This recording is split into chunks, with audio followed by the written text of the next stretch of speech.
All right, welcome back. Now, we're still in Isaiah chapter 59, verses 5 through 10. And this requires some very deep thought. And if you have been following my latest uploads, you will understand everything that I'm about to present to you very, very clearly. I don't think that I've read verses 5 through 10 in succession, so I'm going to read them right now. They hatch cockatrice eggs, and weave the spider's web. He that eateth of their eggs dieth, and that which is crushed breaketh out into a viper. Their webs shall not become garments, neither shall they cover themselves with their works. Their works are works of iniquity. The act of violence is in their hands. Their feet run to evil. They make haste to shed innocent blood. Their thoughts are thoughts of iniquity. Wasting and destruction are in their paths. The way of peace they know not, and there is no judgment in their goings. They have made them crooked paths. Whosoever goeth therein shall not know peace. Therefore is judgment far from us, neither doth justice overtake us. We wait for light, but behold obscurity for brightness. But we walk in darkness. We grope for the wall like the blind, and we grope as if we had no eyes. We stumble at noonday as in the night. We are in desolate places as dead men. Now, that is our exact plight that we are all in currently now, in this reality that is based off of this spider's web, this fractal equation that has come from this original egg of sin, which is conveniently also symbolized as the fruit of this tree of knowledge of good and evil.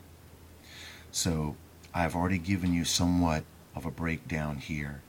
All right, I want you to see here that everything begins as I have told you that it always does begin, with this serpent situation and this original equation, this original pattern information, this egg of sin, this temptation, this fruit that was offered by the serpent.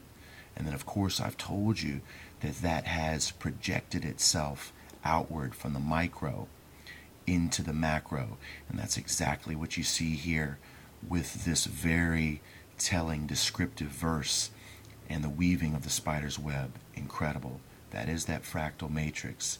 That is that fractal reality construct that we're all bound in. Now look at this verse here. Now just when we move to the very next line, you're going to immediately see that we have been moved through future, moved through time into the future and into our future. This is the beginning with the Garden of Eden event, right here with the serpent and this egg, this original offer, this proffer that we took. And then, of course, the reality has been woven, the spider's web. That's all the past ages that have already taken place. We're in that reality now. Now remember, they're going to destroy commercial Babylon. You've seen it already taking place with the beginning destruction in September 11th, what is known as 9/11, the bringing down of the World Trade Centers. Now, I've revealed very effectively what that symbolism is. It symbolizes the beginning of the sacrifice of commercial Babylon, which is being symbolized in total as New York City. Now, they're going to destroy commercial Babylon.